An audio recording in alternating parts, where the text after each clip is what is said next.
ఇప్పుడు చదవండి, మళ్ళీ చదవమ్మా. గూఢమైన అంటే అర్థం ఏంటి? Secret, top secret. గూఢమైన అంటే టాప్ సీక్రెట్, ఎవ్వరికి తెలియదు. నేనంటే ఏమనుకున్నావు, చాలా సీక్రెట్ నాది, నా కథ మహా సీక్రెట్, ఎవరికి అందదో అనుకుంటారే.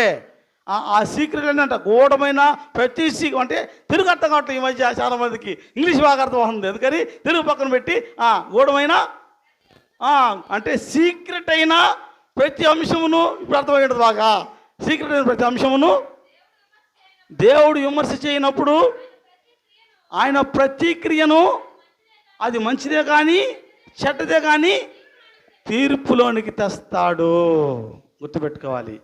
నువ్వు మర్చిపోతావు, నేను మర్చిపోతా, కానీ ఆయన డే టు టైము ఇప్పుడు వచ్చినాయి, మీకు అర్థం కావట్లా. ఎవరైనా దొంగతనం చేసి నాకేం తెలుసు అంటే సెకండ్తో సహా చూపిరే, ఇదిగో ఇన్ని గంటలకి, ఇన్ని నిమిషాలకి, ఇన్ని సెకండ్లకు పోయేవారు నువ్వు ఇంట్లో కానీ చూపిస్తున్నాడు. ఏంటది? CC camera.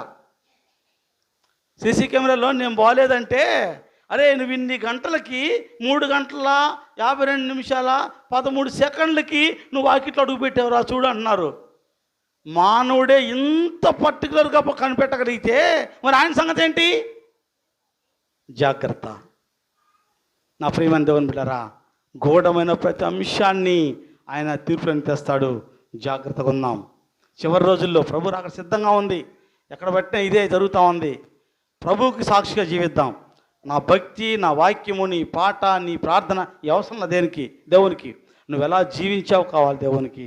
ఎలా ఉన్నావు పరిశీలన చేసుకోమని వాక్య చదవమ్మా.